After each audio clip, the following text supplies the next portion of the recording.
السلام علیکم محترم ناظرین۔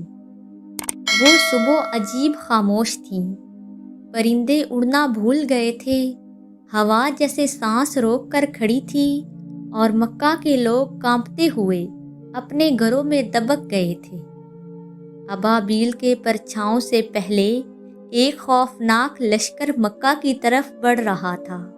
لشکر کا سپہ سالار ابرہہ، جس کے دل میں غرور کا پہاڑ تھا، وہ خانہ خدا کو مٹا کر اپنی طاقت کا نشان بنانا چاہتا تھا۔ اونچے اونچے ہاتھی، جن کی آنکھوں میں وحشت اور قدموں میں زلزلے کی گرج تھی، خانہ خدا کے قریب پہنچے۔ ہر سپاہی کی آنکھوں میں ایک شیطانی چمک، ہر نیزے پر تباہی کی للکار۔ ابرہہ نے غرور سے کہہ لگایا اور چیخ کر حکم دیا، کعبہ کو گرا دو، اس کے پتھر ریزہ ریزہ کر دو۔ لیکن اس لمحے آسمان کا منظر بدل گیا۔ کالے بادلوں کی جگہ چھوٹے چھوٹے پرندوں کے لشکر اترنے لگے۔ پرندے مگر ایسے جیسے آسمان کی فوجیں، ہر ایک کی چونچ میں آگ کے کنکر، ہر ایک کے پنجوں میں موت کا پیغام۔ پہلا کنکر گرا اور ایک سپاہی چیختا ہوا زمین پر تڑپنے لگا۔ دوسرا کنکر گرا، ہاتھی کا جسم سوراخ سوراخ ہو گیا۔ پھر دیکھتے ہی دیکھتے آسمان سے کنکروں کی بارش ہونے لگی۔ ہزاروں کے لشکر کی چیخیں مکہ کی وادیوں میں گونجنے لگی۔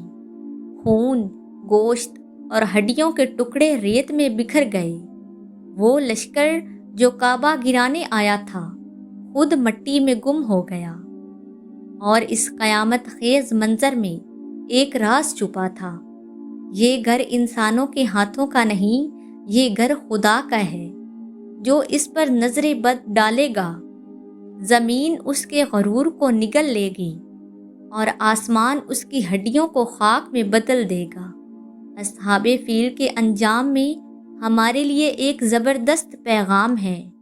دنیا کی طاقت، لشکر، ہاتھی، ہتھیار، کچھ بھی خدا کے گھر اور اس کے حکم کے آگے نہیں ٹک سکتا۔